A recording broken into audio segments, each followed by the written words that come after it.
Bueno, buenas tardes, bienvenidos a todos. Mi nombre es Lorena Urcelay. Hoy voy a coordinar esta edición, así que les doy la bienvenida a la edición número 15 del Congreso de Enseñanza en Diseño. Su gestión se realiza en el marco del Instituto de Investigación de la Facultad de Diseño y Comunicación de la Universidad de Palermo. El instituto abarca tres áreas: el área de formación con sus maestrías, doctorados y postdoctorados, las actividades de investigación con más de 25 líneas de investigación que luego se publican en los cuadernos del Centro de Estudios en Diseño y Comunicación, y sus actividades de difusión y proyección, como este congreso, y los foros que en febrero y marzo organiza la Red de Investigadores en Diseño. A quienes aún no sean integrantes de la red de investigadores, los invito a que se integren. Es muy interesante justamente porque se generan encuentros con otros investigadores de toda Latinoamérica y hasta del mundo, y que lo que siempre digo es que la investigación es un área fascinante, pero de tanta soledad que a veces está bueno compartir con otros, encontrarse con otros y cotejar también lo que uno está haciendo y demás. Bueno, damos inicio entonces a la edición. Cada expositor tiene 10 minutos. Les pido que sean más o menos justos con el tiempo.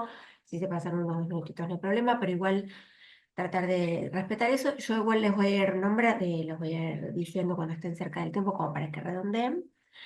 Y hacia el final hacemos una puesta en común de preguntas, un diálogo entre todas, ¿sí? Bueno, entonces comenzamos por Romina Faure y Ludmila Strisek, de Argentina, con su ponencia Articulación y Vinculación para el Desarrollo, la Innovación y el Fortalecimiento de las Cadenas de Valor.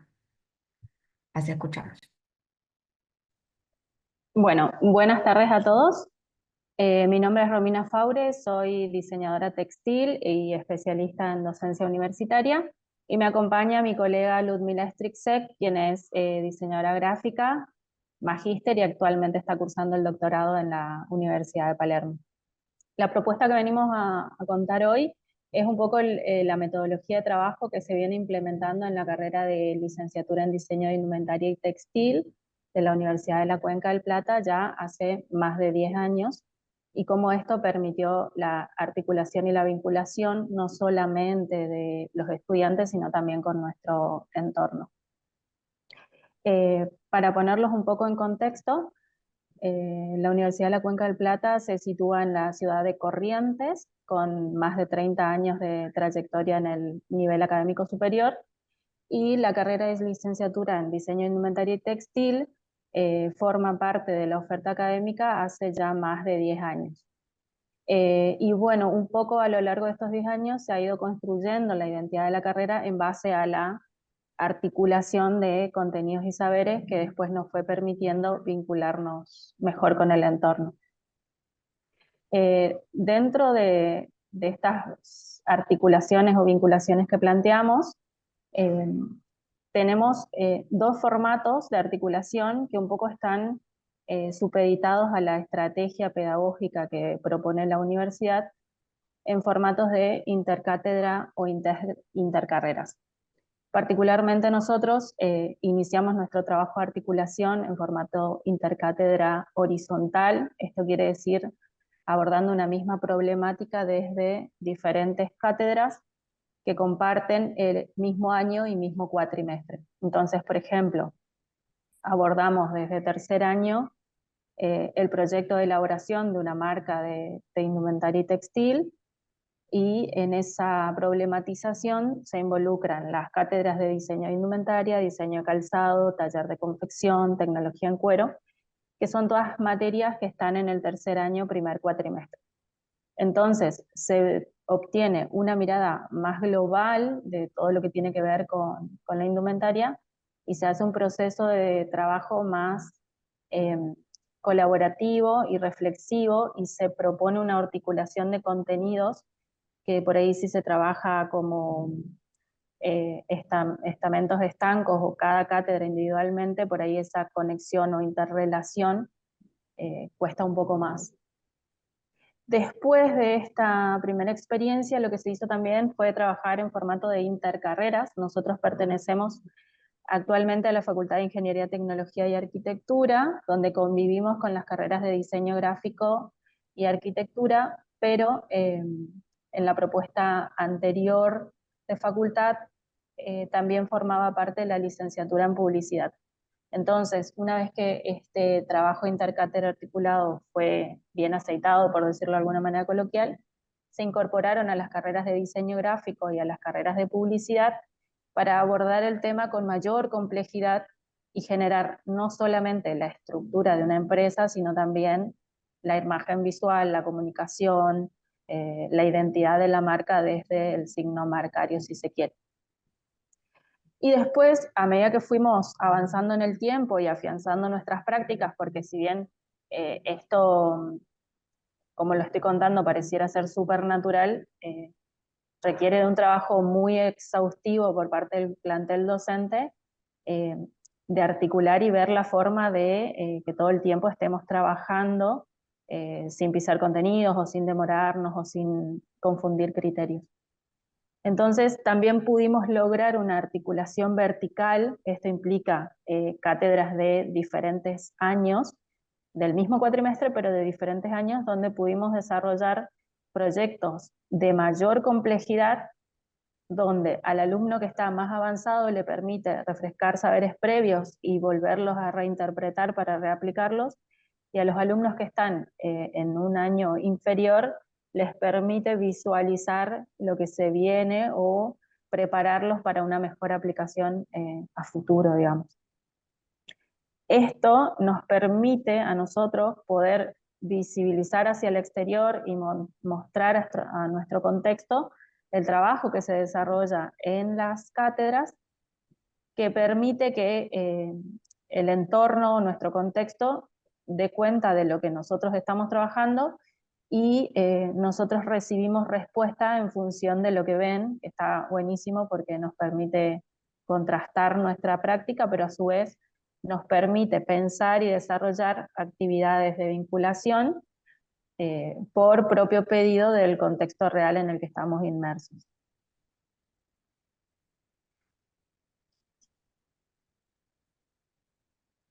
Te dejo, Luz, a vos que continúes. Bueno, bueno, entonces, por ahí, como para refrescar, para recordar un poco lo que decía Romy, entender que nuestro plan de estudios, si bien tiene como todos los planes de estudios que cumplen con todas las consideraciones del ministerio y demás, una cierta cantidad de contenidos, objetivos y demás, también permite una cierta flexibilidad. Por eso nosotros habíamos hecho énfasis en nuestro título acerca de la innovación, que valga la redundancia, nos permite seguir como incorporando, teniendo una visión muy lúcida acerca de lo que nos devuelve también el contexto en el que nosotros estamos. Entonces, todas estas actividades que fuimos realizando durante los años nos permitieron justamente lo que decía Romy, establecer como una apertura de la carrera hacia el contexto, que además es un contexto que necesita. O sea, nosotros somos la única carrera de grado que tiene esta oferta académica en la región. Entonces, un poco la rigurosidad tanto académica como científica que aporta la carrera hacia el contexto nos permitió también ampliar nuestros horizontes hacia el campo de la investigación y la extensión, que esto se ve reflejado en artículos, que ya publicamos artículos, trabajos nuestros en congresos y demás. Es como que la carrera está produciendo permanentemente contenido desde nuestras propias, desde la práctica de la carrera misma, digamos. Eso por ahí es la fortaleza de nuestra carrera. Y también una oferta académica anexa, digamos, es decir, más allá de la carrera de grado, ofertas de otros tipos, digamos, formativos, quizás de otras características, como talleres, workshops, cursos de posgrado, cursos que están abiertos también a la comunidad. Entonces permite que nosotros podamos tener como esa retroalimentación con el contexto que también nos brinda como esa mirada atenta hacia lo que está ocurriendo y la demanda que tiene el contexto hacia la carrera, ¿no? Y el mercado también, ¿no? Y esto por ahí capaz que se ve reflejado en muestras, performance, desfiles, workshops, publicaciones, como les decía, en revistas científicas y demás. Y también nos permite tener una apertura, que también es un poco donde estamos trabajando ahora. La mirada la estamos poniendo un poco más en este aspecto, que es el de establecer relaciones interinstitucionales, es decir, con INTI o con otras organizaciones gubernamentales y privadas, que también hacen que la carrera incorpore nuevas prácticas, esté atento a la innovación tecnológica, esté atenta, perdón, a la innovación tecnológica. Esto lo podemos verificar en casi todos los proyectos de trabajo final de carrera que han tenido premios, de nuestros egresados han tenido premios, o sea, han tenido desarrollos de emprendimientos propios que ya están en funcionamiento. Es decir, que nosotros estamos pudiendo verificar que esta manera, por decirlo de una forma, de abordar las problemáticas de los contenidos de la carrera en vinculación con el medio y con la mirada atenta en la innovación, están dando resultados en la práctica concreta de nuestros egresados, digamos. Bueno, como les decíamos ahí, estamos estableciendo, consolidando los vínculos que por ahí eran más espontáneos por contactos o cosas que teníamos los docentes, pero ahora estamos consolidándolos institucionalmente. Y con una mirada ahora a más de 10 años de la carrera, que trata de fortalecerse también desde el punto de vista de la investigación, ¿sí? Y de la investigación y desarrollo, por eso también insistimos en la mirada puesta en la innovación, que entendemos que nos va a permitir seguir ampliando nuestros horizontes y también está fortaleciendo ese feedback que tenemos, que hemos logrado construir durante todos estos años con el contexto en el que ejercemos la carrera, digamos. No sé, Romy, si vos tenés alguna otra conclusión más allá de esto que dije, algo que me olvidé. No, muchas gracias. Sí me parece que en estos años este trabajo nos ha permitido a nosotros establecer una nueva forma de trabajo, y si bien la vinculación pareciera ser de contenido o de plan curricular, también es una vinculación entre pares y entre colegas, porque fortaleció no solo el grupo de estudiantes, que permite que una vez que salen de la universidad trabajan en equipo, porque estamos en una región en la que las provincias o las ciudades son más chicas, entonces permite que las vinculaciones entre compañeros se siga extendiendo hacia el ámbito profesional, y a su vez también mejora la vinculación entre los docentes, lo que permite generar muchas mayores actividades extracurriculares que salen hacia el entorno. Bueno, muchas gracias. Gracias por el espacio. Gracias a ustedes, chicas, muy interesante. Vamos a continuar entonces con Humberto Ángel Albornoz Delgado, de México, con su ponencia ABP y la multidisciplinariedad aplicados al diseño de equipo didáctico. Y a Humberto lo acompañan Miguel Ángel Bañuelos Saucedo y Eduardo José Vega Murguía. ¿Qué tal? Buenos días. Comparto mi pantalla. Les comento a todos sintéticamente que puse en el chat un aviso de que tienen unos minutitos más por grupo para la exposición. No sé si ya se ve a mi pantalla. Se ve Humberto. Ok, perfecto. Pues ¿qué tal? Muy buenos días. Un gusto estar nuevamente en el Congreso y poder compartir nuestro trabajo con ustedes. Soy Humberto Albornoz, diseñador industrial, profesor de la asignatura de Diseño para la Educación en el Centro de Investigaciones de Diseño Industrial y académico en el Instituto de Ciencias Aplicadas y Tecnología. Queremos platicarles sobre un proyecto propuesto inicialmente como ejercicio semestral en la asignatura de diseño para la educación y cómo, utilizando la metodología de aprendizaje basado en proyectos, pudo escalar de una entrega semestral a un producto que permitió a un conjunto de alumnos reafirmar los conocimientos obtenidos en la licenciatura de diseño industrial, aplicarlos de forma tangible y práctica y adquirir nuevos conocimientos al trabajar en un equipo multidisciplinario de desarrollo, complementando su formación profesional. La asignatura de diseño para la educación tiene como objetivo preparar a los alumnos para diseñar material y espacios didácticos. Trabajamos utilizando el aprendizaje basado en proyectos, resolviendo necesidades reales, generalmente vinculadas a proyectos de investigación y desarrollo del ICAT, lo que implica, por lo mismo, limitantes reales como presupuesto e infraestructura, y con ello, procesos de fabricación y materiales. Para la entrega final de la asignatura, los alumnos tienen que entregar un producto didáctico. En este caso específico, se desarrolló un generador de frecuencias para la enseñanza de ondas en el bachillerato. El proyecto fue tan atractivo para una de las alumnas de la asignatura que decidió comprometerse de forma personal y entregar para su evaluación un prototipo funcional en lugar de un modelo volumétrico y renders.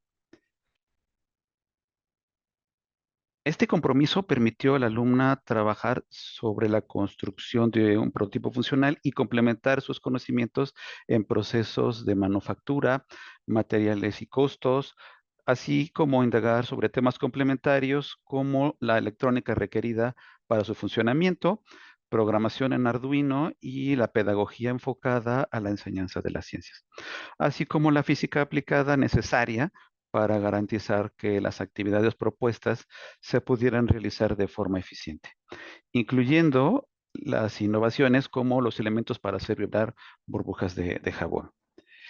El producto resultante, el generador de frecuencias, fue ganador de 2 reconocimientos en el certamen Premio Nacional de Diseño Diseña México, el Premio Diseño de Producto y el Premio a Mejor Diseño Conceptual.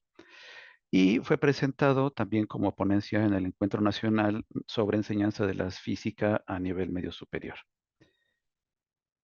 El interés generado en la alumna con el desarrollo de material didáctico convirtió al proyecto en su tema de tesis de licenciatura, ya sin las restricciones del tiempo de un semestre para su desarrollo. Se enfocó en proponer mejoras al diseño surgido de la clase, proponiendo mejoras sobre la experiencia del usuario, ergonomía y la optimización de procesos y materiales de producción, así como mejoras en la comunicación visual del objeto y a la experiencia de aprendizaje.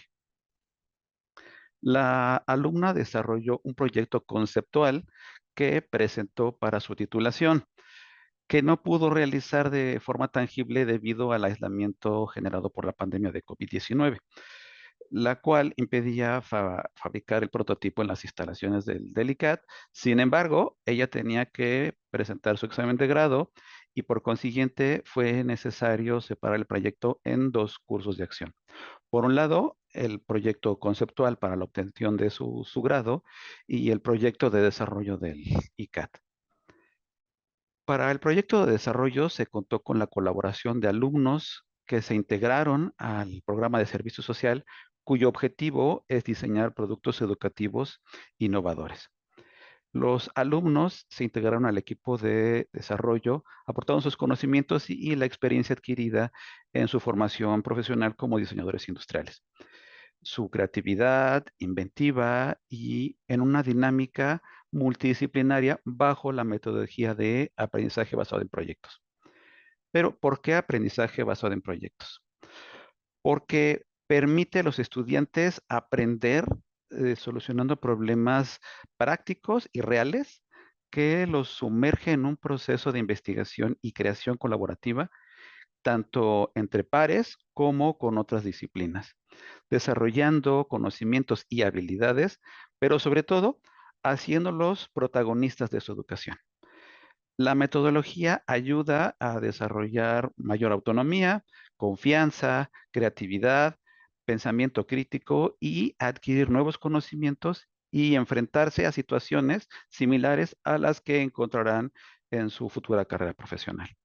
Inicia una vinculación real con el medio laboral, sacando al aula al escenario social. Los alumnos, en cumplimiento de su servicio social, se integraron al grupo multidisciplinario de desarrollo para colaborar en el nuevo diseño del generador con las especificaciones surgidas después de hacer las pruebas con el modelo anterior.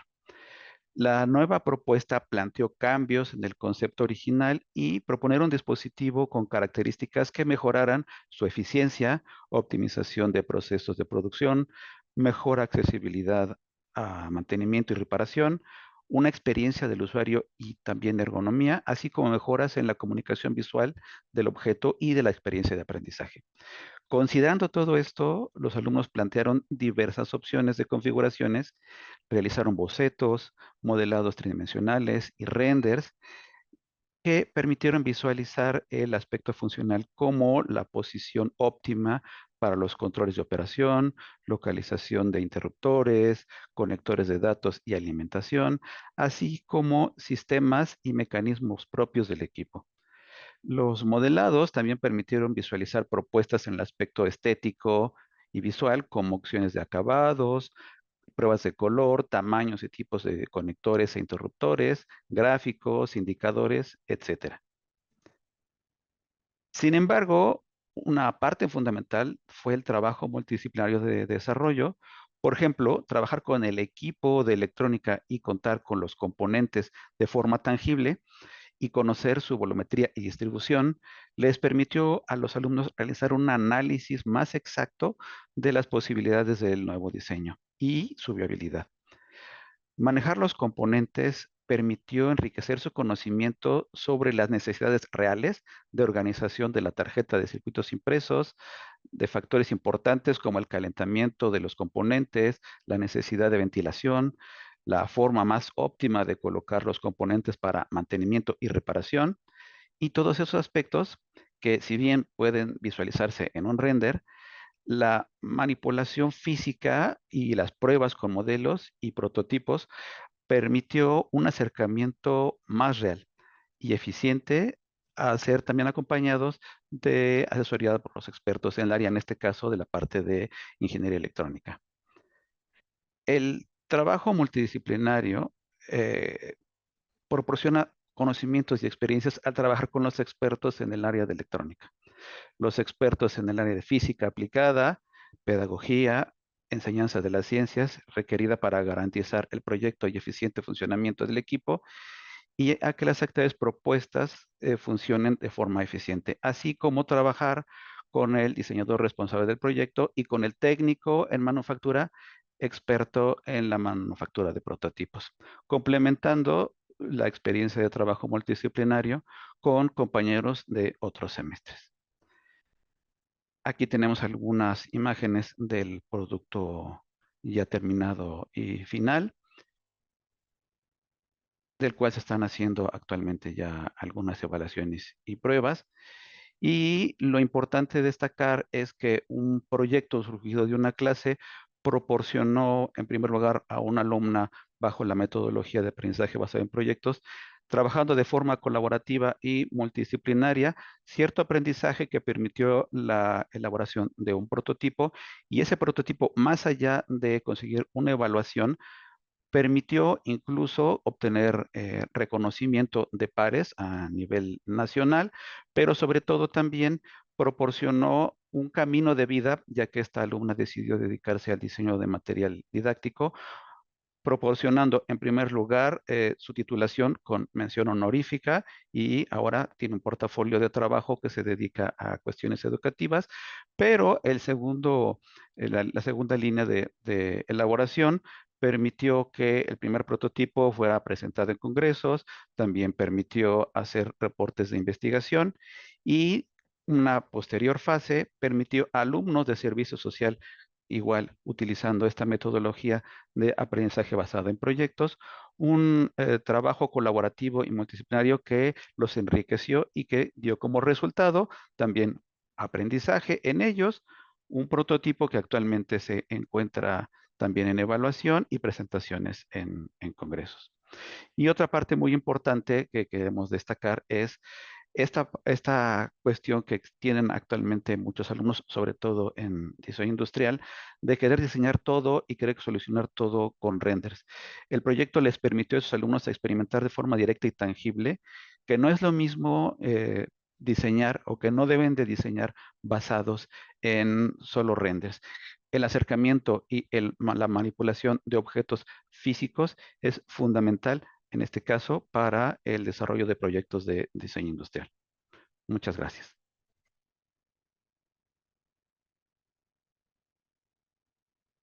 Bueno, muchas gracias, Humberto. Continuamos entonces con Laura Natalie Arevalo Lara, que no sé si está en la sala. Sí, aquí Ahí estoy. está. ¿Cómo estás, Laura? Hola, Les buenos recuerdo días. a los expositores que tienen 12 minutitos, un poquito más de tiempo, no solo 10, porque chequeé la cantidad de expositores y estamos un poquito más relajados con el tiempo. Así que igual yo les aviso por las dudas si se llegan a pasar. Ok, muchas gracias. Bueno, buenos días a todos. Muchas gracias por el espacio. Voy a compartir pantalla. Ay.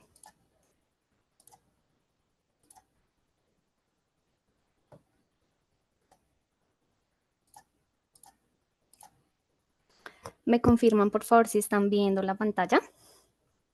Sí. Perfecto, bueno. Muy buenos días. En nombre de la Corporación Unificada Nacional de Educación Superior, CUN, y el programa de diseño de modas, me presento. Mi nombre es Laura Natalie Arevalo Lara y vengo a contarles algo acerca de un proyecto en su fase inicial denominado Neuropsicología aplicada a la pedagogía del diseño de moda. Nosotros pues estamos desde Colombia, gracias pues a todos los participantes, a las personas que se conectaron y pues vamos a dar inicio. Digamos que para contextualizar un poco todo este tema de la neuropsicología mezclada con el diseño de modas, inició desde un proceso de observación de los estudiantes y cómo ellos se comportaban en el proceso de aprendizaje. Entonces, básicamente, pues vamos a iniciar a segmentar estos procesos en 4 enfoques diferentes. El primer enfoque de ellos, que son pues los conceptos claves que nos van a llevar a entender un poco esta parte, a conocer también algo que es una ciencia que se ha estado evolucionando en el aspecto pedagógico, y pues lo segmentamos desde 4 enfoques. El primero es la neurociencia. La neurociencia explica todas las estructuras cerebrales y cómo nuestro cerebro actúa a raíz de todo el proceso neurológico y las conexiones neuronales que se encuentran activas. Tenemos la ciencia de la psicología, que estudia los procesos cognitivos y cómo es el comportamiento también de nuestro estudiante. Está inmerso en los procesos pedagógicos de aprendizaje, los procesos de enseñanza, que son nuestra herramienta como educadores. Y tenemos también nuestra disciplina, que es el diseño de modas. El diseño de modas, pues siendo una disciplina creativa para la creación de prendas y accesorios. Ya digamos, teniendo en cuenta todos estos enfoques y mezclándolos, pues digamos que nos da como resultado aplicar esa neuropsicología en el aspecto pedagógico del diseño de modas. Pero ¿cómo hacemos esto? Nosotros vamos a entrar a evidenciar de qué se trata la neuropsicología aplicada a la educación y en qué impacta a nuestra pedagogía del diseño de modas o nuestra disciplina. En cierta forma, este término de neuropsicología en la educación ha estado evolucionando más o menos en unos 100 años, pero ha estado muy fuerte en el último contexto, ¿sí? Nos dice que el 90% de docentes o de profesores piensan que si nosotros tenemos un gran conocimiento acerca del cerebro, esto va a ser muy importante para que podamos diseñar unos programas educativos y unas mejoras efectivas, según nos cuenta Gallego en el 2017. Resulta que todo este proceso neuropsicológico en este espacio de la neuroeducación se encuentran nuestras bases neuropsicológicas. Las bases neuropsicológicas es cómo se segmenta el cerebro y cómo a raíz de ese segmento y de esos lóbulos con los que nosotros contamos y la generación de de las conexiones neuronales. Permítame un momentico que está pasando algo frente a la casa.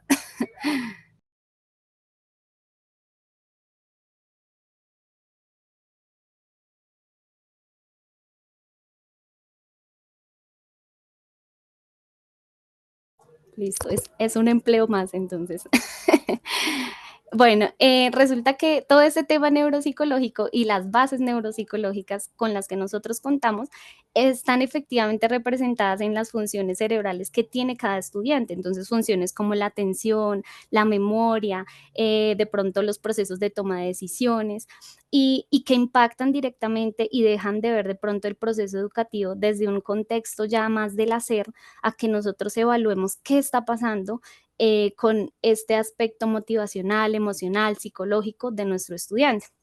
Entonces, entendiendo ya la neuropsicología como parte fundamental de la educación, partimos también a identificar la disciplina del diseño de modas. Para mí, digamos que el diseño de modas es tan importante y es una disciplina integral que ocupa muchas áreas del conocimiento, porque a raíz de todo este conocimiento que nosotros adquirimos, suplimos las necesidades de un entorno que efectivamente está en gran movimiento, está en gran constancia, ayudamos a que el estudiante adapte esas competencias para que beneficie su profesional, su actuar profesional en el futuro y sobre todo con toda la unión de estas áreas de conocimiento, buscamos que el estudiante tenga un éxito académico.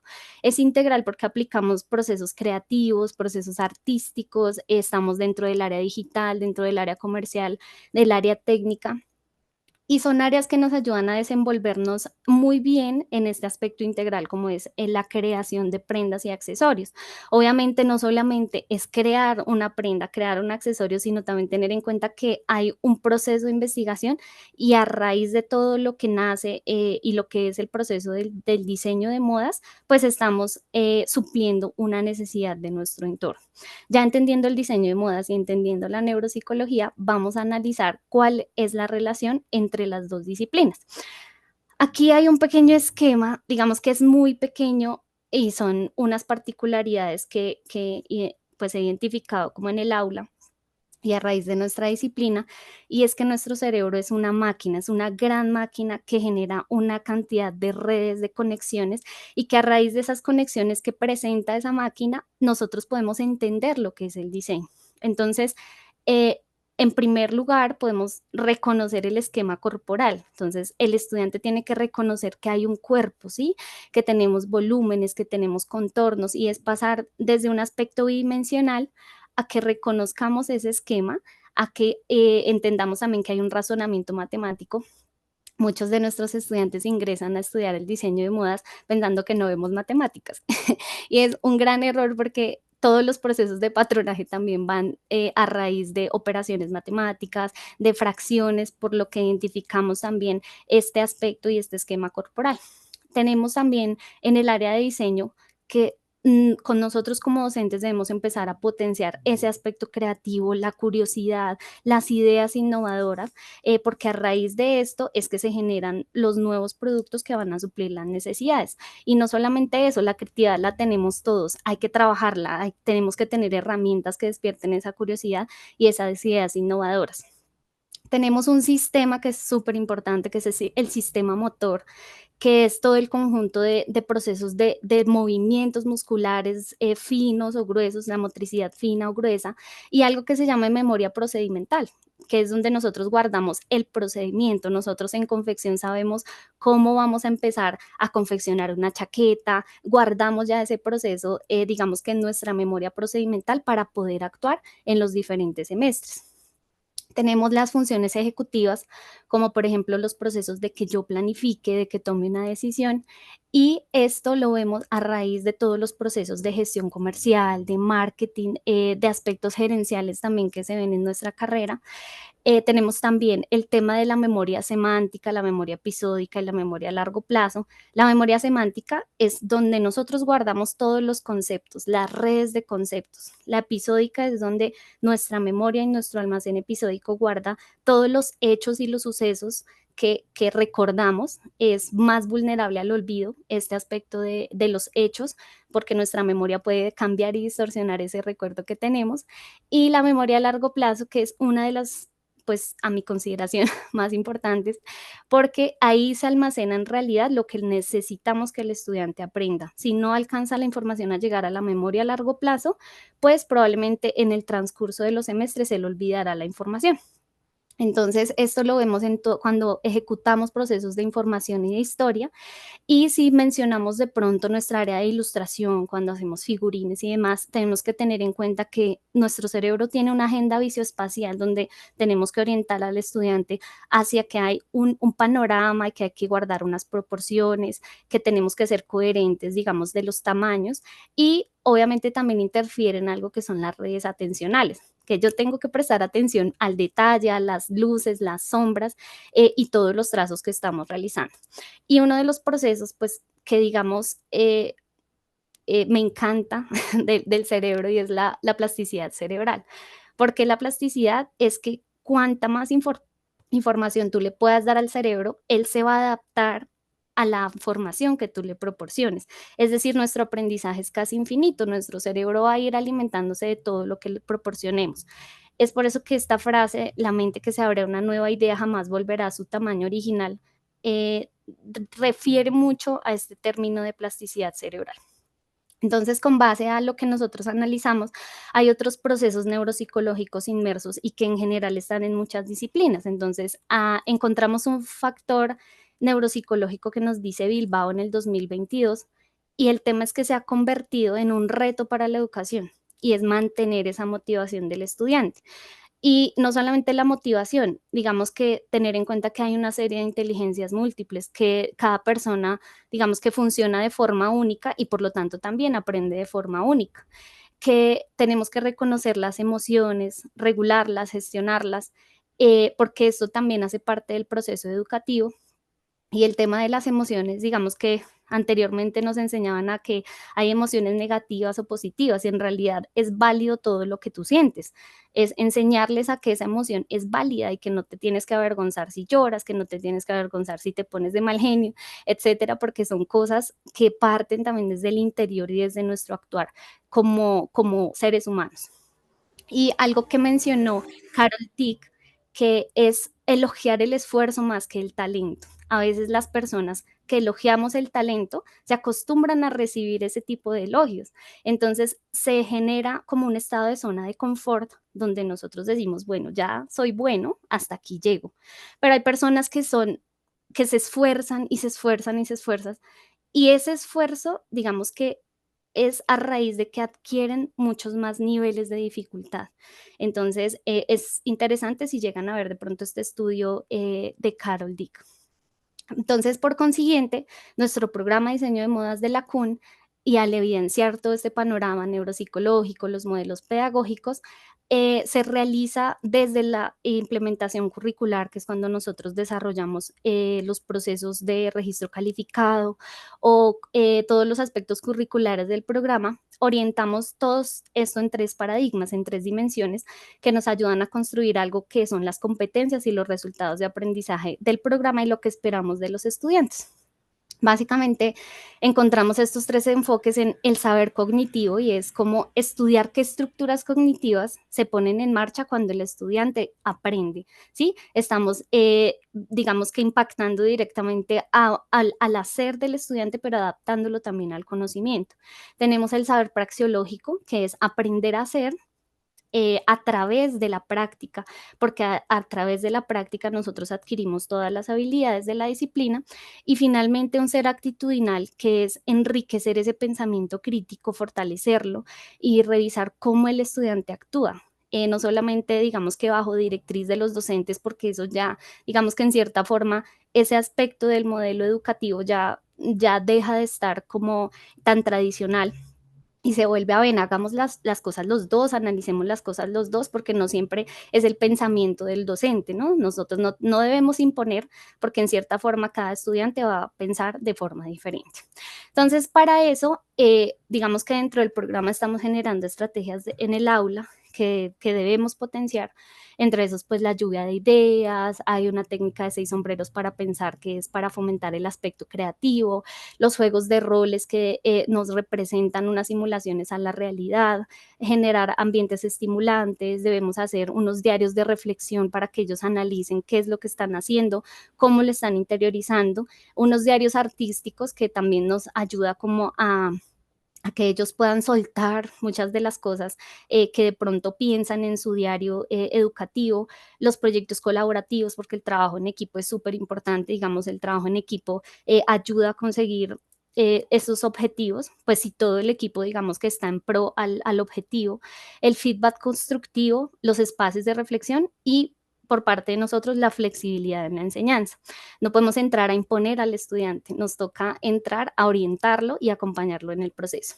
Y para finalizar, digamos que tener en cuenta que si enlazamos la neuropsicología y la pedagogía en el diseño de modas, nos permite crear prendas que inspiren y empoderen desde el conocimiento profundo de la mente humana. ¿Listo? Muchas gracias. Buenísimo, Laura, hermoso, muy interesante. Me lleva anotando cositas. Muchas gracias. Bueno, continuamos entonces con un segundito. Jessica Blanco Marcos de España, con su Hola, ponencia ESP en gestión y comunicación de moda. perfecto. Así es. Hazme un segundito que Seguro. comparto la pantalla y la hago más grande para que lo veáis todo bien. Perfecto. Ahí estamos, divino. Venga, Pues Jessy. muchísimas gracias pues a Alejandra, a Lorena, a Ariel, a todos vosotros por organizar estas sesiones esta semana, que vaya trabajazo de coordinación que lleváis, así que estupendo que está saliendo todo divino. Y nada, daros las buenas tardes, porque aquí en España estamos en plena hora de calor a las 6 de la tarde. Y bueno, os voy a contar un poquito el porqué de mi ponencia de hoy, que como bien ha dicho Lorena, se llama ESP en gestión y comunicación de moda, propuestas y desafíos. Y viene muy al hilo de lo que vienen comentando mis compañeros en las sesiones anteriores. Entonces, bueno, pues para haceros un poquito recorrido y sin ser muy pesada con toda la bibliografía, ya sabéis que ESP, English for Specific Purposes, son estos cursos que nacen porque hay una disonancia entre los cursos que estamos dando de inglés a nivel académico y profesional y las necesidades reales de los estudiantes. Una de estas típicas frases que nos dicen siempre los estudiantes: bueno, pero si ya he visto todos los tiempos verbales del presente, pasado y futuro, esto no me ayuda para lo que yo quiero hacer. Bueno, pues esta es la idea. Estamos muy acostumbrados a que estos cursos, que ya empezaron en los años 60, se centren sobre todo en áreas que tienen, no quiero decir más prestigio, pero sí que tienen más salidas laborales. Estamos acostumbrados a ver estas clases de inglés con fines específicos para economía, para medicina, para turismo. Entonces, estamos viendo que, aunque sí hay mucho volumen de materiales para estas áreas, normalmente, como pongo aquí en epígrafes, suelen estar en torno al B1, B2, que son los niveles intermedios según el marco común europeo de referencia. ¿Qué pasa? Que estos cursos, cuando lo estamos dando a estudiantes universitarios o ya profesionales capacitados, con un B1 un B2 no van a ningún sitio. Ellos realmente tienen unas necesidades comunicativas mucho más amplias, mucho más exigentes. Y lo que nos encontramos es que hay muy pocos materiales. Los materiales que tenemos, como bien digo, están estancados en este nivel intermedio y están muy circunscritos a esos niveles de economía, medicina, turismo, negocios, etc. Pero como es bastante evidente, según llevamos un par de ponencias al respecto, la industria de la moda, la comunicación y la gestión de la moda, el patronaje, el diseño, son áreas en auge. Principal problema que tenemos, que seguimos teniendo este problema de andamiaje, de falta de metodología, falta de recursos a la hora de montar estos cursos. De hecho, es muy común que cuando se generan estas carreras específicas, la memoria de la carrera en sí da unas pinceladas sobre sus contenidos que tienen que cubrir las asignaturas, pero no se dice cómo vamos a cubrir la asignatura en sí. Sí, vamos a trabajar contenidos gramaticales y de vocabulario afines a la carrera, afines al nivel que se espera que ellos tengan de perfil de salida, pero no hay ese andamiaje, no hay esa metodología, no hay esos recursos, no hay esos materiales. Entonces, esta es una de las principales, vamos a decir, inconvenientes, ¿sí? Los principales inconvenientes que se encuentran los docentes, que no hay ese andamiaje para estas clases, que falta también muchísimo trabajo editorial, pero también mucha labor pedagógica. Y claro, esto con un profesor solo es imposible porque es una tarea ingente. Entonces, la propuesta que yo os traigo es explicaros cómo he solventado yo en nuestras carreras de gestión y comunicación, especialmente en el bachelor, cómo hemos gestionado este problema. Entonces, apoyándome un poquito en todos los estudios que se han ido haciendo sobre ESP desde los 60 para acá, he establecido la siguiente metodología que veis en pantalla. Lo primero y más necesario es hacer un análisis de necesidades previo a preparar las clases. Sé que es muy difícil porque normalmente no vemos a los estudiantes y no sabemos qué background tienen hasta el primer día de clase y eso dificulta un poquito lo que es el diseño curricular, pero es necesario que a través de cuestionarios, entrevistas y distintos métodos cualitativos y cuantitativos averigüemos qué tipo de alumnado tenemos, qué necesidades reales tienen, porque estadísticamente hablando no vamos a tener nunca un grupo homogéneo, aunque sean 40 estudiantes con las intenciones de ser gestores y comunicadores de moda. Entonces, el análisis previo de necesidades es indispensable. Obtener esa información clave de los estudiantes, vienen de una enseñanza bilingüe, han tenido estancias en el extranjero, qué áreas se encuentran más cómodos, cuáles les resultan más complicadas. Y una vez que estamos en ese estadio, empezar a buscar materiales y recursos. Vamos a darnos cuenta que, como bien decía, del B1, B2 en adelante, los materiales para moda van a ser prácticamente inexistentes. Entonces hay que hacer una labor muy, muy, muy exhaustiva. Y desde ahí ya empezamos a construir desde cero las clases, ajustando contenidos, actividades y tareas de evaluación a las necesidades reales de esa clase. Como bien os decía, es muy complicado. Entonces, este es el estadio en el que yo me encontré hace 2 años, cuando empezamos en UDIT, con el Bachelor de Gestión y Comunicación de la Moda.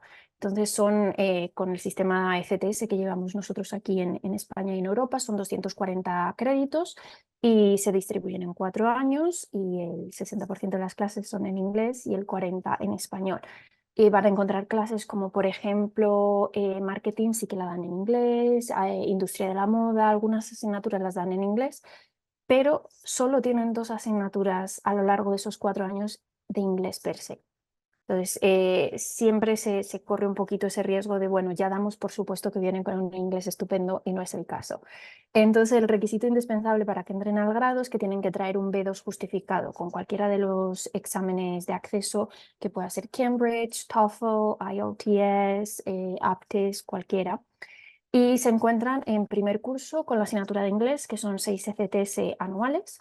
Tienen que obtener, en teoría, un C1 de perfil de salida. Es difícil en un año pasar de un B2 a un B1 con 2 horas semanales, sabemos que es imposible. Y en el segundo curso tienen English for the Fashion Industry, son 6 ECTS también, y en teoría hay que intentar balancear entre un C1 y C2. La forma en la que yo propuse estas asignaturas era dividir la propia asignatura en 3 ramas distintas. Por un lado, contenidos gramaticales, por otro, vocabulario y por otro, algo que, como decía bien la compañera, es algo que necesitamos para el mundo diario, que son las soft skills y que lamentablemente nos enseñan mucho en todas las asignaturas de forma tan específica. Y después, toda la tarea de evaluación se trata de orientar un poquito a estas tareas, de modo que se hacen tareas orales y escritas, 2 tareas individuales, 2 tareas grupales, 2 orales, 2 escritas, para fomentar pues, trabajo en equipo, que sean también independientes y trabajar con ciertas áreas que les cuestan más.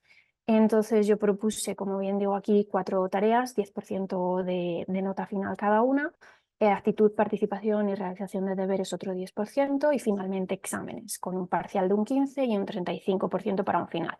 Algo muy asequible, aunque sea el primer año que se enfrenten a este tipo de asignaturas. Para ilustraros un poquito el proceso, igual no se ve muy bien porque he tratado de incluir 2 pantallazos, excluyendo la información confidencial, pero esto es parte del proceso que hice con los estudiantes para ver este análisis de necesidades. Entonces hay algunos que nos dicen que les encantan los idiomas, que llevan trabajando con inglés muchísimo tiempo, que son las asignaturas favoritas, pero te dicen, ay, pues mira, espero que me des esa confianza para hablar en inglés porque no me encuentro cómodo. Hay veces que pues, me cuestan estos tipos de ejercicios de rellenar los espacios en blanco, van contando un poquito esa idea. Entonces tú ya vas contrastando si el análisis de necesidades que tú habías hecho y el de necesidades reales que ellos tienen se solapan y compensan. Al mismo tiempo, si sois muy nazis gramaticales, como yo digo, de ir con la lupa y al dedillo, vais a ver que son estudiantes que comentan que ya tienen un C1, pero tienen muchísimos errores ortográficos. Entonces son cosas que, aunque ellos no son conscientes de esa necesidad, nosotros como docentes las vamos viendo. Entonces, son dos ejemplos, pero con todo este proceso de entrevistas y de recopilación de información, decido organizar las clases en las 30 sesiones que tenemos a lo largo del año, como bien os decía, en esas 3 ramas: gramática, vocabulario y soft skills, y se van intercalando teniendo en cuenta las fallas, esas lagunas que ellos mismos ven. Como os comentaba, ¿qué materiales tenemos para la enseñanza del inglés en este tipo de grados? Pues prácticamente nada. Hay un volumen que sí que me gusta, English for the Fashion Industry de Oxford de 2015, pero se queda en un B1. Luego hay otros tipos de materiales auténticos, no están destinados para la enseñanza de inglés, pero se pueden utilizar en las aulas. The Fashion Business Manual me parece algo muy ilustrativo y que les da una cantidad de vocabulario increíble. Fashion Design Directory les da mucha información de distintos diseñadores, y siempre hay muchísimos artículos en redes que podemos utilizar. Este año hubo uno, creo que lo cito aquí, sí. What rockets a brand into call following a status. Esta es sobre la película de Barbie y toda la iconografía que va detrás. Entonces les ayuda a ver el inglés en situaciones reales.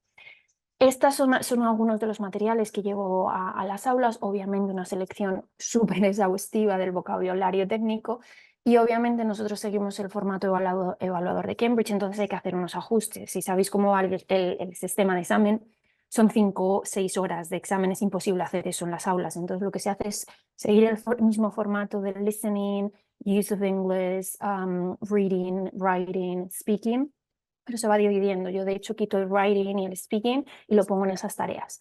Como todo esto es muy abstracto, os voy a poner en un par de diapositivas una especie de resumen del sílabo de la asignatura. Entonces, para C1, con esas necesidades que yo vi en los estudiantes, con gramática, obviamente hay que repasar tiempos verbales, condicionales, phrasal verbs, cláusulas de relativo, pasiva. En vocabulario nos pensamos que colores, ropa, diseños es muy básico, pero no, también trabajamos con telas, materiales, mission statements, briefs. Y aquí les empiezo a meter, además de expresiones idiomáticas, lo que os decía que era el kit de la cuestión, las soft skills. No saben redactar correos, hay veces que no saben cómo leer un artículo académico, no saben cómo tomar notas, escribir CVs y cover letters se les escapa. Y el principal tema, que es lo que ellos decían, public speaking. Entonces, estas son las ideas y basándome en ellas decido ajustar las tareas de producción escrita y oral. Entonces, una de las tareas de los assignments de la asignatura es redactar una carta de presentación, una cover letter para un trabajo real con un currículum dado de otra persona. Entonces ellos se sientan y se enfrentan a qué hago con un currículum que no tiene todos los requisitos de un trabajo.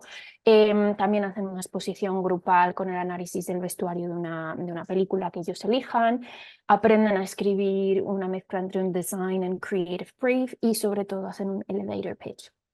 Cuando hemos conseguido todo esto en el primer año, en el segundo profundizamos ciertos aspectos gramaticales, pues trabajamos un poquito más cosas de contraste, coherencia, cohesión.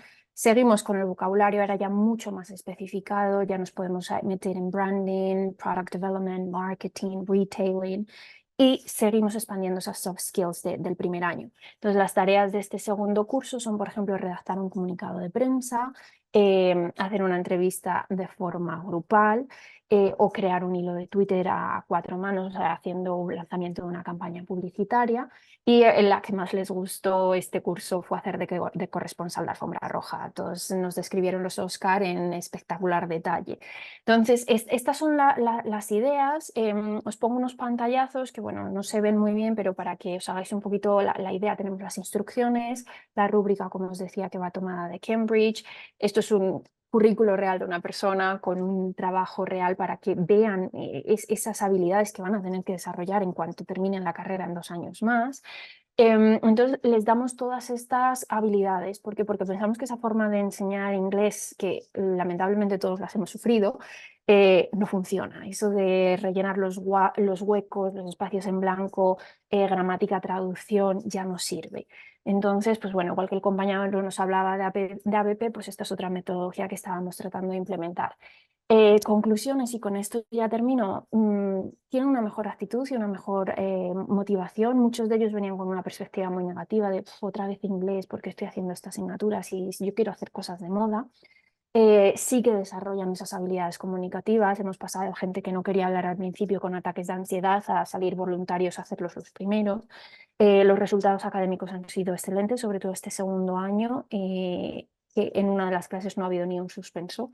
Eso para nosotros ya es algo espectacular.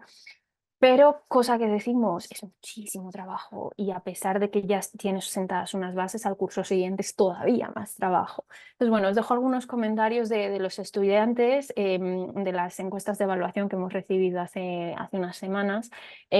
Con esto es con esta información que te dicen, oye, pues mira, hacer un currículo de buena calidad y leer de forma académica, y esto me está sirviendo y lo estoy aplicando en otras asignaturas. Entonces, bueno, una versión súper reducida de los últimos 2 años de lo que hemos hecho en el Bachelor de Moda.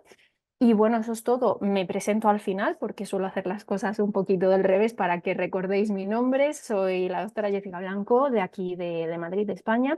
Os dejo ahí mi correo electrónico y mi handle en redes sociales. Si tenéis algún comentario, alguna duda, os apetece simplemente charlar largo y tendido después de la sesión de preguntas al final, pues estoy encantada, pero después de vacaciones, porque hoy mismo, esta tarde en España, empezamos las vacaciones, entonces ya para septiembre. Muchísimas gracias de nuevo a todos por escucharme y por esta semana que está siendo espectacular, y estoy aprendiendo muchísimo de mis compañeros. Un placer. Gracias a vos, Jessica, muy interesante. Bueno, perdón. Ahí tenés felicitaciones, comentarios. Em, los animo a todos, en la medida que van terminando sus ponencias, que coloquen en el chat sus mails de contactos, números, link directos a sus investigaciones, porque esa es la manera que ya directo los van conectando con los demás. Bueno, continuamos con Cristina Amalia López, de Argentina, con su ponencia Mujeres Pioneras en Sastrería. Hola a todos, muchas gracias, es un placer estar hoy aquí con ustedes. Gracias Lorena, gracias equipo. Por una cuestión de conexión voy a sacar mi imagen para poder compartir la presentación, siendo un placer también para todos nosotros que estamos hoy compartiendo con ustedes, ser parte de la red de investigadores en diseño, y en este caso, mi nombre es Cristina Amalia López, soy representante y CEO de la Confederación Panamericana de Alta Costura y coordinadora del CEPRODI, Centro Promotor del Diseño de Moda, miembro de la Asociación Latinoamericana de Diseño ALADI. Y una de las cosas importantes a desarrollar en esta investigación, en los breves minutos que tenemos para poder contarles varias escalas de las cuales de alguna manera se va desentramando toda esta investigación que tiene que ver con los cambios significativos y profundos que tenemos en la moda, y aportar a la parte pedagógica varios estándares que, si bien son convencionales, tienen la técnica de la sastrería y de la sastrería de medida. E invitar a los estudiantes de alguna forma a conocer lo que significa la cultura sartorial y cómo, digamos, también nosotros hemos tenido a lo largo del tiempo implicancias en género, aceptando la diversidad cultural desde el principio. Cuando uno imagina a un estudiante que seguramente no sabe lo que es un sastre o una sastra y cuáles son las actividades y diferencias que tiene un modista con un diseñador, empezamos también a ver que nuestra característica de oficio empezó cuando éramos muy niños. Entonces, de la rebelión de la mujer para salir de las tareas hogareñas, también deja de lado estas costumbres de aprender a coser, tanto a máquina como a mano. Pero siempre queda esta ilusión de quererte vestir como princesa, porque también los cuentos empiezan a generar todas estas visiones. Entonces, es interesante cómo los museos abren la posibilidad de estudiar historia de la moda y ver cómo desde pequeñas las mujeres se hacían sus propias ropas, o la ropa para las mujeres que de la familia, e incluso las muñecas. Entonces, el que está en Buenos Aires puede tener la oportunidad de ver estos registros fotográficos que también permiten entender cómo se desarrolló la moda a lo largo del tiempo y cómo esos hitos influyen en las características específicas de cómo mujeres quisieron romper con esos estereotipos. Y en esta investigación también aparece las rupturas importantes en el término del comercio justo, que es algo importante que hacemos dentro de una investigación ya destinada quizás a revistas propiamente empresariales, donde comparamos estas características y la mujer inmersa en un sistema laboral que nos permite también entender desde la visión actual cómo eran los talleres y cómo se pueden proponer hoy los talleres para dinamizar la actividad y la característica de la producción. Así como tenemos una precariedad que podemos observar a través de las fotos, nos permite ver cómo se desarrollaba una rueda de trabajo, que hoy es algo que el diseñador de indumentaria no tiene del todo claro. Entonces, esto se podría estar profundizando para entender también lo que significó la industria de la moda en los años de plenitud, donde todo el mundo vestía la sastrería, pero también había elegancia y lujo que hoy es parte de lo que se rescató del oficio. Entonces estaba la sombrería, todo lo que tiene que ver con el reemplazo de cuellos y camisas que se hacían a la medida, que incluso en la Galería Güemes, en su momento hasta los años 2000, había un lugar donde se reemplazaban los cuellos de las camisas y los puños.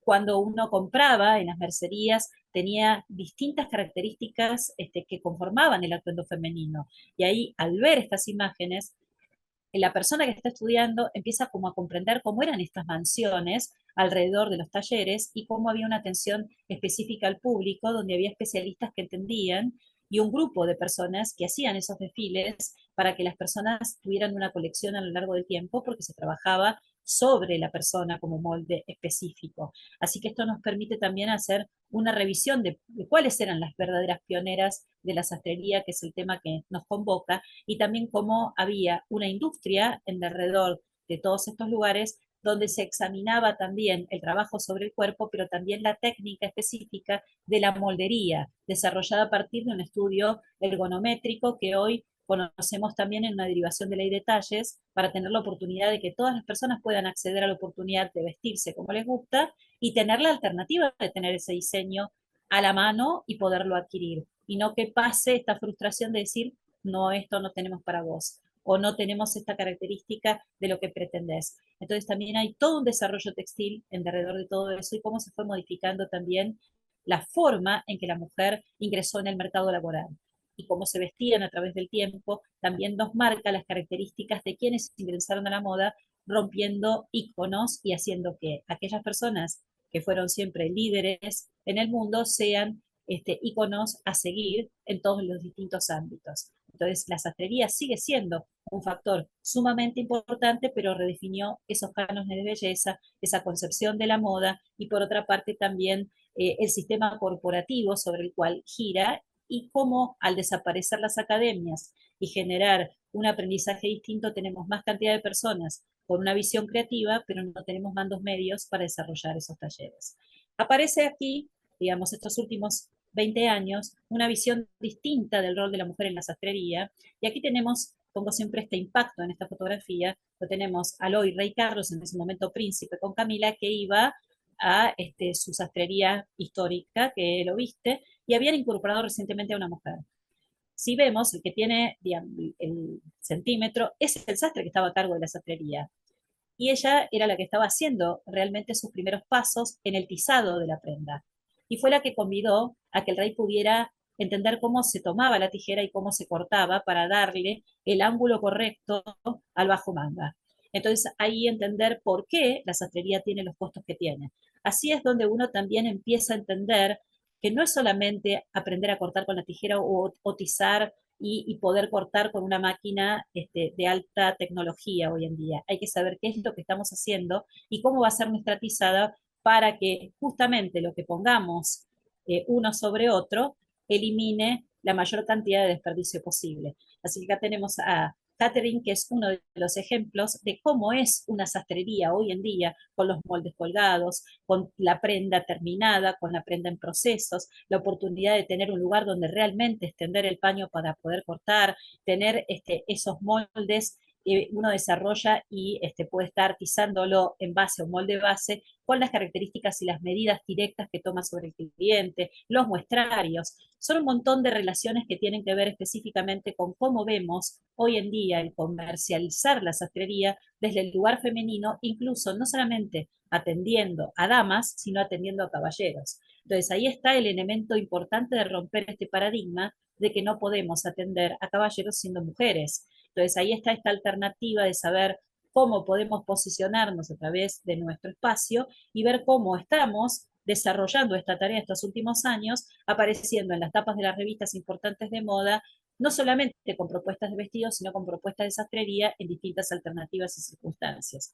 Por eso también es interesante cuando uno empieza a ver cuáles son las ramas sobre las cuales se quiere especializar, abrirle a los estudiantes la oportunidad de que visiten un taller, que vean la oportunidad de conocer los caballetes, las planchas, porque son planchas especiales que tienen determinado peso, con determinada temperatura. Si bien existe la termofusión para fusionar las telas, son inteligentes y permitir que tengan un mejor armado al momento de confeccionar y hacer el proceso de medida de encuartado, que son palabras quizás difíciles para los que nos están escuchando, pero que tienen que ver también con poner los términos correctos para el desarrollo de una prenda y que se comprenda eso en el taller para no tener cortocircuitos a la hora de hacer los arreglos correspondientes y en las sastrerías hacer la pompa, que es el arreglo de una confección muy buena, pero adaptarla al que le va a comprar esa prenda y tener los largos de manga correctos, el largo de pantalón correcto, y no como muchas veces vemos que la gente anda disfrazada por la vida porque no hay nadie que haga ese trabajo.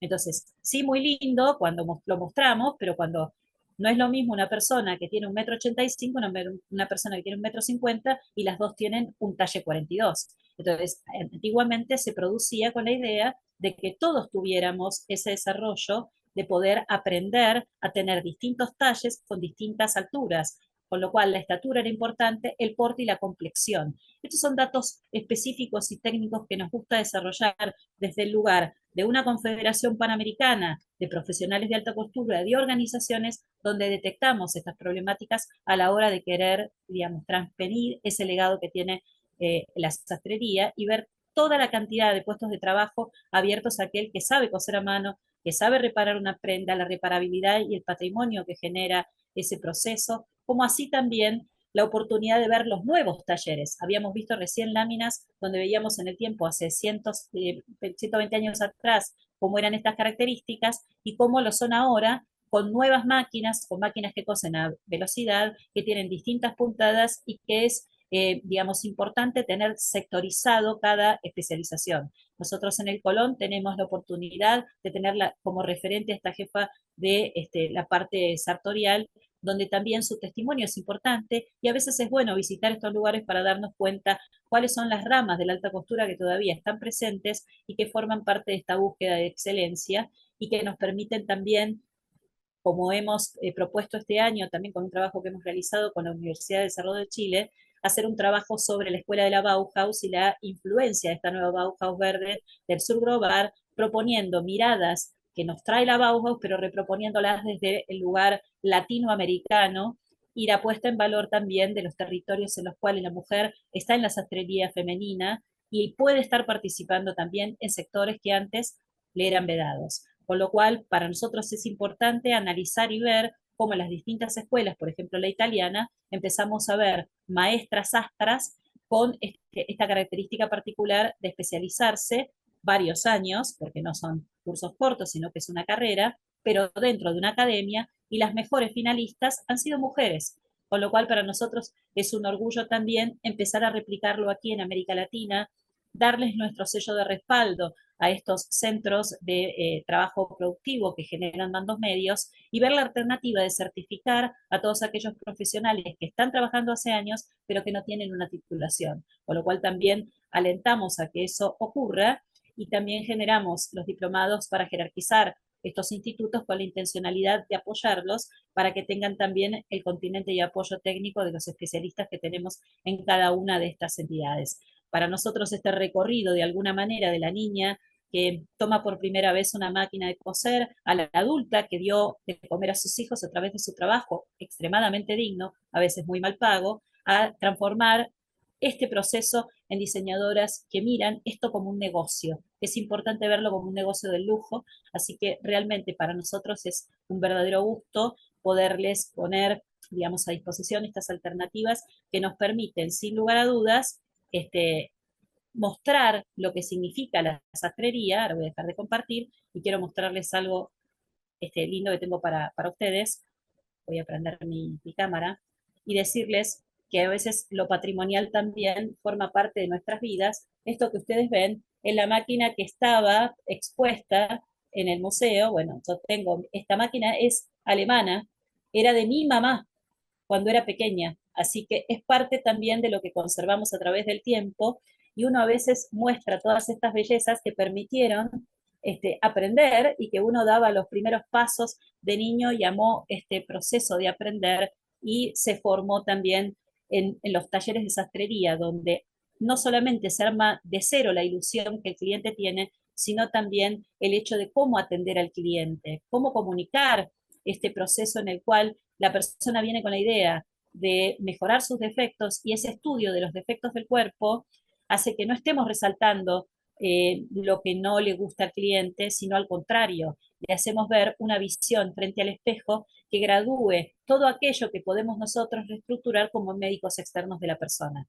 Y ahí es donde esta pedagogía tiene que ver también con el análisis en clase de aquellas cosas que por ahí al mismo estudiante no le gustan y que puede estar pensando cómo modificarlas. Y ahí está el espíritu crítico de cómo desarrollar una moda que realmente nos incluya a todos. Por eso hablamos de líneas de moda circular, de desperdicios que pueden ser repropuestos a través de programas académicos que, digamos, nos permitan pasar a un nivel superior de desarrollo y cuidado de la tierra, la oportunidad de pensar en una pedagogía de técnica a través del estudio profundo de la moldería y la puesta en valor y digitalización de esos procesos.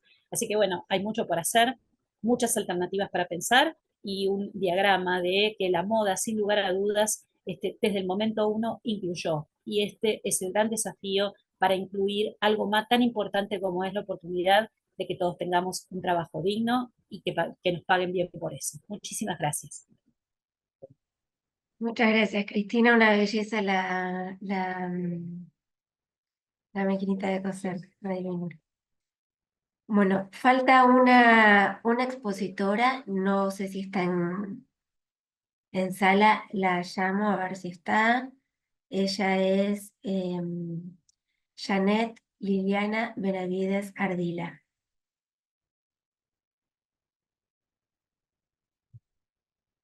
No, no está. Perdón, Lore, me parece que no está. Ah, perfecto, Ari. Bueno, muchas gracias. Bueno, entonces damos por terminado el ciclo de exposiciones. Los invito a hacer un espacio de encuentro, de preguntas, si a algún expositor le quedó algo que quiera decir. Sí. Em, o consultarle a otro, es el espacio para hacerlo, así que doy comienzo a ese espacio.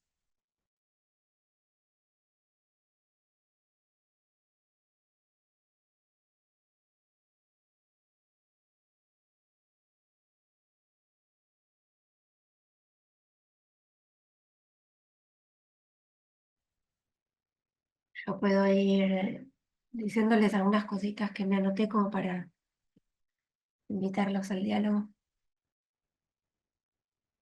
Me gustó mucho de Laura cuando Laura decías esto de la diferencia de estimular el esfuerzo o estimular el talento, ¿no? Como esto de que, claro, hay alumnos que de pronto son súper talentosos, pero porque tienen buenas ideas, pero por ahí si esas ideas no las trabajan con mucha constancia, ese talento termina quedando en la nada.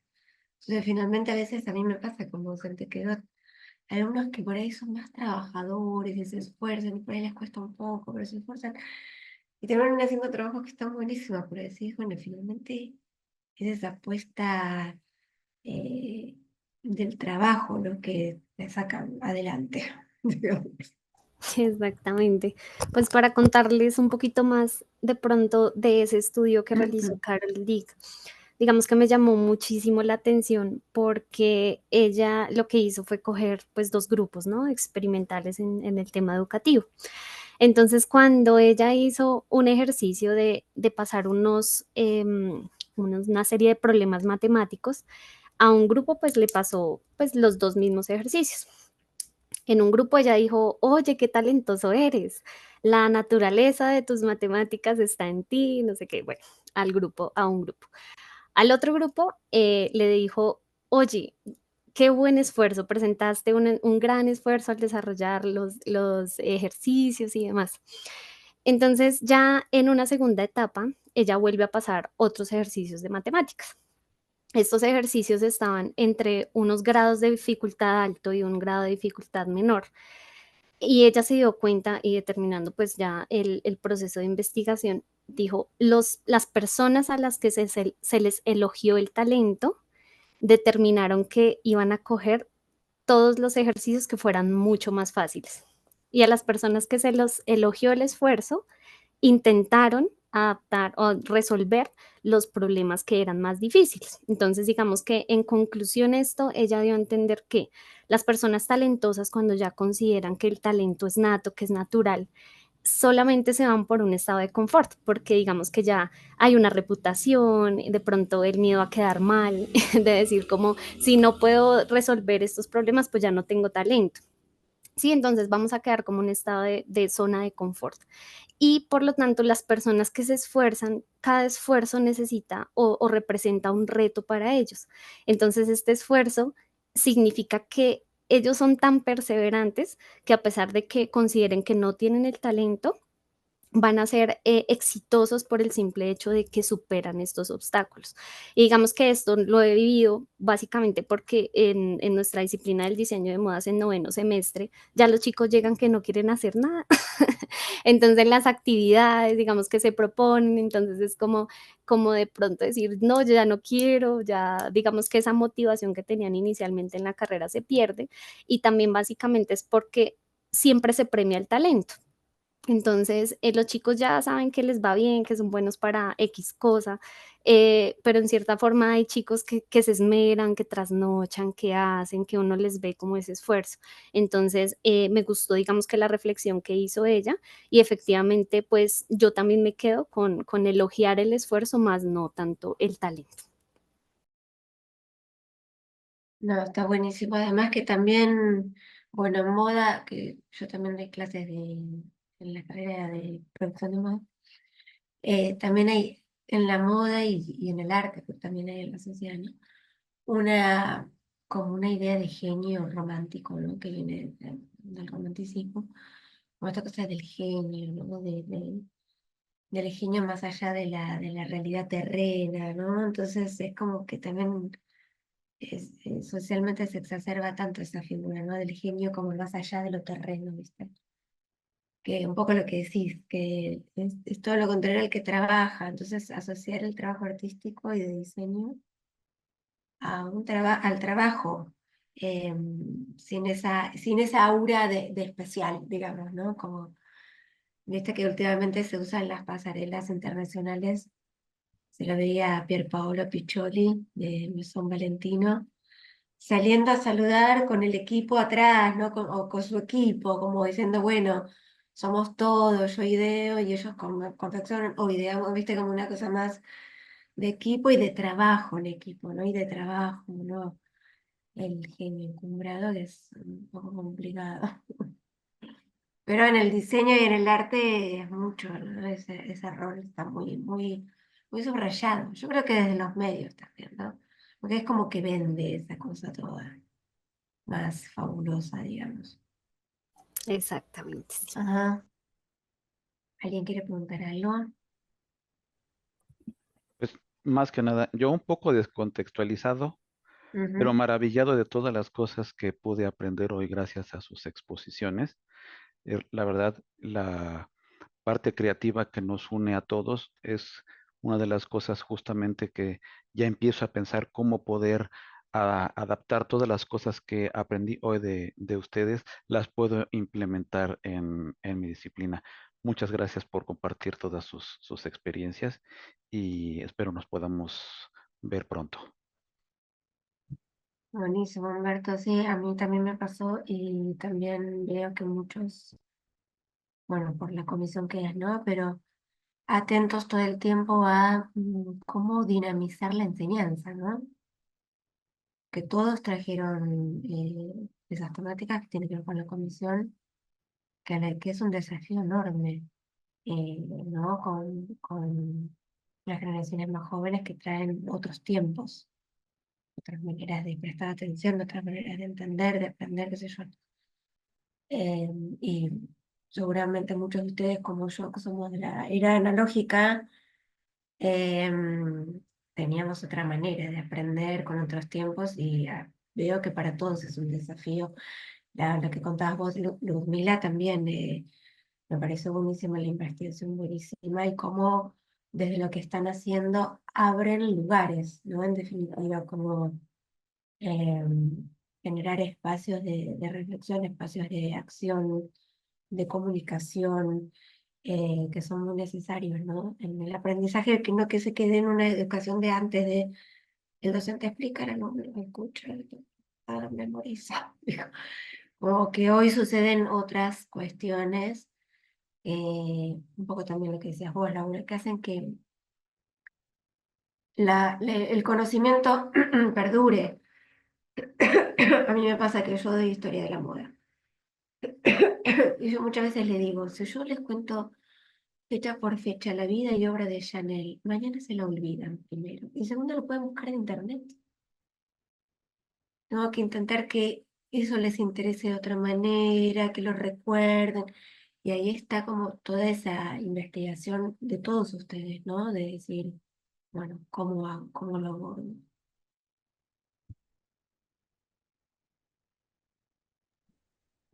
Lorena, quería ampliar un poquito Sí. bien unas preguntas y agradecer, bueno, lo curioso y que a todos les impresionó la máquina. Aquí tengo una pregunta que dice, muchas gracias Cristina, interesante lo de la sastrería, me encantó. Acá dice, ¿qué puedes decir respecto al diseño comercial sobre el cuerpo ideal o sobre un cuerpo real que es diferente al ideal? Acá, digamos, me gustaría comentar algunas cosas que son interesantes y que son los tips que uno muchas veces rompe, digamos, el paradigma de cómo tratar al cliente. Porque aprendemos, pero el tema es cómo llegamos a captar un cliente. ¿Cómo hacemos que nuestro cliente crea que nosotros somos capaces de desarrollar lo que él desea y cómo se quiere ver frente al espejo? Entonces, cuerpos ideales no hay ninguno. Yo hablaba recién de que el sastre es el médico externo de la persona, pero ¿por qué? Porque lo más importante cuando viene un cliente a verte, ese trato personalizado, tiene que ver con la forma en que empezás a dialogar, porque la gente frente al espejo se pone en pose, se pone derecha, evita todo tipo de situaciones donde se descontractura, entonces la rigidez hace que se vea sin panza, con el cuerpo mucho más elevado de lo que parece. Entonces hay que descontracturarlo y eso es la confianza. Por eso uno siempre dice que entabla una amistad porque empieza a relajarlo con aquellas cosas que la persona hace. Eso es fundamental. Primero porque crea un vínculo y segundo porque le vemos los gestos a la persona y sabemos cuáles son las soluciones. Y al entablar una conversación sabemos para qué va a usar ese traje. Porque a veces subestimamos la inteligencia de los demás y no sabemos tampoco su bolsillo. Y la gente a veces para pagar una medida tiene que tener un valor económico para eso. Entonces, por la forma en que se presenta, uno a veces va mirando y dice, ¿esta persona pagará una medida? ¿Cuál es lo importante acá? Darnos cuenta para el acontecimiento. Porque a lo mejor el que mejor paga es aquel que tiene un acontecimiento único, como el casamiento de su hija, la comunión de alguien, un evento que es realmente significativo, y esos ahorros que tiene guardaditos los va a usar para tener el mejor traje para ese momento. ¿Por qué? Porque dignificamos la fiesta a la que vamos en función de cómo vamos vestidos. Eso no significa que vayamos a la moda, sino que vayamos realmente bien vestidos. Y ahí está la estética. Por eso no hay cuerpos ideales, hay estética para vestir aquellas conformaciones físicas que somos todos diferentes, tenemos distinta complexión, es decir, tenemos distinta corpulencia, distinta forma de músculo. No es lo mismo vestir a un deportista que vestir a un intelectual que pasa mucho tiempo en una computadora y que lamentablemente ha echado, digamos, sus grasas poco felices en algunos lugares que uno tiene que disimular. Y ahí empieza el tema técnico a aparecer, cómo reestructuramos aquellas cosas que forman parte de nuestro continente de conocimiento técnico para llevarlo a la práctica y que esa persona en el espejo se vea delgada, que si tiene alguna diferencia en el hombro, normalmente por cargar la cartera o cargar una talle, no se note esa diferencia y lo podamos reestructurar a través del uso de hombreras, con lo cual aparecen los avíos. Uno tiene que saber exactamente cómo solucionar esos temas técnicos, agregando los famosos rellenos, o en el momento en que nos damos cuenta de que tomamos las medidas, a veces la gente tiene diferencias entre el delantero y la trasera. ¿Y eso por qué? Pues somos tendientes a ser más curvos hacia adelante por el tipo de actividad que hacemos, o retrepados, es decir, estamos hacia atrás derechitos, porque a lo mejor esa persona que nos viene a visitar está haciendo una determinada tarea, incluso en el ámbito militar castrense. Entonces tiene una postura diferente al resto. Entonces, esa capacidad de observación es la que tenemos que hacer experimentar en nuestros estudiantes para describir cómo vemos al otro, y en esas características del estudio de la complexión humana, que requiere saber de músculos, que requiere saber también de cómo se maneja esa musculatura y cómo también es el desarrollo de las partes óseas a través del tiempo. Entonces, eso es importante también. Uno dice, ¿tiene que estudiar medicina? No, tiene que saber cosas básicas para resolver problemas, porque nosotros vestimos el cuerpo no de manera plana, sino hay que estudiar aquellas posturas que vemos a los costados, que son las que más trabajo nos llevan, son las que no se ven, pero que certifican que estamos conociendo lo que estamos haciendo. Entonces ahí es importante ese punto que se tiene que ver en los talleres, se tiene que ver en el saber hacer y en el practicar. Porque hay gente que dice, yo quiero hacer sastrería, pero ya hice la botamanga, ¿y ahora qué hago? Otra botamanga. ¿Pero cómo? ¿Tengo que hacer lo mismo? Es que esa es la tarea que tenemos que hacer, dar soluciones a nuestro cliente. A veces hacer una prenda completa, a veces hacer un paso de hombro, a veces es acortar una manga, a veces es ensanchar, a veces es reestructurar algo que se rompió y entonces necesitamos surcirlo. Entonces hay distintas áreas, distintas tareas y distinta paciencia para desarrollarlas. Ahí es donde está la capacidad de poder entender cuál es el universo en el cual uno quiere insertarse, porque hay algo que es tentador para todos los jóvenes, el dinero. Entonces, ¿cuánto tengo que cobrar lo que estoy haciendo? ¿Cuánto voy a percibir por eso que estoy desarrollando? Que en definitiva es la palabra servicio. Entonces, el estudio antropométrico que se hace con especialistas, la ergonometría del sitio en el cual estamos desarrollando la tarea también optimiza los resultados. Entonces, hay muchos componentes que no se ven dentro del área de la formación profesional, que me parece que ahí es donde está el gran conflicto. Entonces, ahí está esa diferencia que entiendo que se debería de dar como respuesta académica y que en su momento en las academias se daba y hoy no está dando esa respuesta.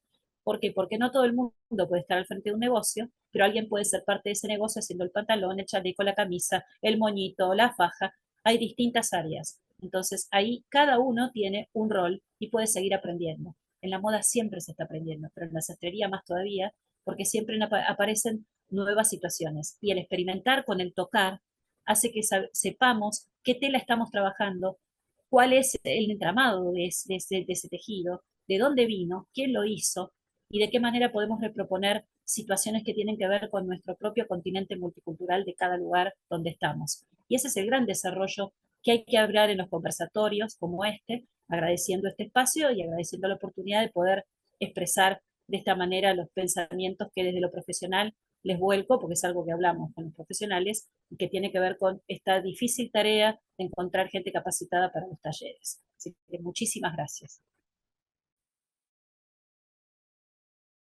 Gracias a vos, Cristina. ¿Alguien quiere preguntar algo? Mila, o contar algo a lo que les queda pendiente. No, más que nada, creo que nosotros fuimos como muy acelerados en nuestra exposición. Y Y decirles que, siempre bueno, que pasa nos con las sentimos... primeras, ¿viste? Que es como que te parece que el tiempo no va a alcanzar. No va a alcanzar. No, por ahí complementar un poco me sentí muy identificada con muchas de las exposiciones de la mesa esta. Bueno, obviamente estaban armadas para que podamos dialogar entre nosotros. Por ahí tener, por más de que el compañero Albornoz estaba en el ámbito del diseño industrial, un poco esa práctica del aprendizaje basado en proyectos es una cuestión que nosotros también desarrollamos en la carrera. Los proyectos finales de carrera son, de hecho, proyectos que se materializan con prototipos materializados, valga la redundancia. Por eso también me sentí como especialmente identificada con la exposición de él, porque como les había comentado muy al pasar, el proyecto de nuestras egresadas, digo egresadas porque son mayoría mujeres siempre, pero tenemos varones también, eh, han tenido premiaciones a nivel nacional, han incursionado en un montón de campos que inclusive esto excede a los contenidos concretos de las asignaturas. Es decir, por ejemplo, tenemos gente que está experimentando curtir, eh, me acuerdo, por ejemplo, uno de los premios fue todo un desarrollo del cultivo del cuero de pescado, están experimentando con curtir cuero de pollo, o sea, están desarrollando biomateriales. De hecho, Romy, que también estaba exponiendo hoy, va a exponer el viernes un proyecto de biomateriales que se desarrolló en su cátedra, con la mía también, que también tiene que ver con eso. O sea, estamos como con una postura, una mirada puesta justamente en esta idea de la innovación, de trascender los contenidos básicos y de generar espacios para el ejercicio de la profesión. Por ahí, no en términos tan tradicionales como los que ponía la colega López, pero sí en otro campo, quizás que tiene que ver con una cuestión un poco más tecnológica, más desde otro lugar, pero que también es coherente con nuestro contexto, ¿sí? Nosotros tenemos una región que también está destinada, estamos como en la labor de fortalecer cadenas de valor como la del algodón, por ejemplo, que es una producción paradigmática de Chaco. Y también tenemos muchas empresas textiles en las dos provincias, en Chaco y Corrientes. Y fortalecer otras cadenas de valor, como por ejemplo, bueno, esta idea de los criaderos de pescado y demás, que también generan un material que puede ser de desecho, pero que puede ser aprovechado. Entonces, como una postura como muy parados desde la sustentabilidad, ¿no? Desde la mirada, la carrera ha tenido ese perfil porque también, no solamente el contexto, sino que los propios estudiantes le van imprimiendo esa impronta, digamos. Y bueno, dentro de la medida de lo que podemos arbitrar desde el aspecto docente, hemos podido ir dando respuesta a una situación pedagógica, digamos, que propicie esas prácticas. Pero bueno, eso, nada más queríamos acercarles como la idea integral de la carrera. Quizás nos reservamos para otros congresos las concretas, las actividades concretas. Pero sí, estamos en esa visión como global de la articulación, ¿sí? Desde adentro y hacia afuera, ¿no? O sea, como una cuestión de la universidad como una institución flexible, no tanto a puertas cerradas, sino con una apertura hacia el contexto, ¿no? Bueno, eso, por ahí, agregar lo que nos faltó. Sí, está buenísimo lo que decís. Y también me gusta esto que decís, que el alumno trae el interés por la sustentabilidad, porque también las nuevas generaciones ya traen sus propios intereses que tienen que ver con la agenda del mundo prácticamente, y la sustentabilidad es fundamental, y el tema de los biotextiles es súper interesante. Y no sé si conocen una diseñadora que puede unir los intereses de Amalia, de Cristina y tuyo, Ludmila, porque hace sastrería en biotextiles. ¿La conocen a Romina Cardillo de Nus Estudión? Lo pongo en el chat si les interesa. Ella Sí, es sí, por favor. argentina, de las diseñadoras argentinas es la que tiene más proyección internacional. Se ganó, creo que todos los premios que pueden haber, más o menos. Acá afuera ganó premios que ninguna latinoamericana ganó hasta ahora. Y es muy buena. Y ella hace, como les digo, sastrería en biotextiles. Ahora les paso el nombre. de la marca es Nus Eturión y ella es Eturions, y ella es Romina Cardillo. Súper interesante lo que es. No sé si ubican el premio LVMH de Louis Vuitton, el premio Louis Vuitton. Ella fue la primera latinoamericana en ganar un premio Louis Vuitton hace poquitos años, el concurso. Y desarrolla biotextiles con varias especialistas, tengo entendido que argentinos y brasileños, con los que ella trabaja. Así que es súper interesante lo que ella hace y me causó gracia porque se pueden unir las dos pasiones, la de Ludmila y la de Cristina, que a veces uno creería que no desde el preconcepto, ¿viste? Decís, sastrería en biotextil, pero decís, mira, abriendo el imaginario, investigando, sucede, porque, y esta chica Romina Cardillo es vegana desde muy chiquita, desde su adolescencia, entonces su necesidad era traducir el veganismo a la moda. Y a partir de eso se puso a investigar. Ella es la hija de María Vázquez, la de la marca. Empezó a trabajar en la marca de su mamá y después se fue independizando. Así que bueno, es muy bueno. Pero sobre todo me parece buenísimo esto de que a mí todo el tiempo me pasa que a priori digo, sí parece, pero no sé. No. Y después lo ves y decís, era un tema de llevarlo adelante e investigar, más que nada, ¿no? Bueno, no sé si alguien quiere decir algo más. Jessica, de pronto comentar algo. No sé si estás todavía en sala o ya te fuiste. Creo que ya se fue. Em, bueno, ¿alguna pregunta que quieran dejar en el chat, los invitados? Ah, Jessica ya se había ido. Em, yo viendo lo que el regalo que nos trajo Cristina de la máquina chiquitita de coser, me tomo el atrevimiento de mostrarles algo mío. Es un libro, no sé si se ve, un libro de mi abuela del año 42, cuando por lo menos en Argentina se usaban las escuelas de señoritas, que las mujeres iban y aprendían costura y demás. No sé si se llega a ver ahí. No, no se ve. Ay, qué pena, porque tiene tiene pegaditos todos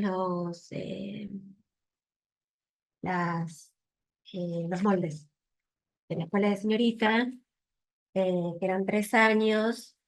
Y está todo escrito, está todo manuscrito. Y yo siempre pienso que en algún momento me encantaría editarlo el libro porque es como un documento histórico, porque es del año 42. Pero bueno, me recordó porque esas cosas así de otras épocas son una divinura. Y yo creo que son documentos históricos, lo mismo que la máquina que vos trajiste hoy, que es una divinura, que decís, bueno, es historia que hay, que está ahí.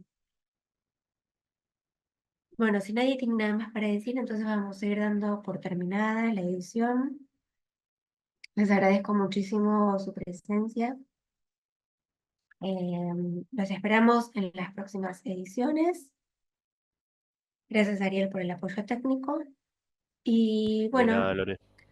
a quien no sea parte del foro de investigadores de la Universidad de Palermo, los invito a que se unan.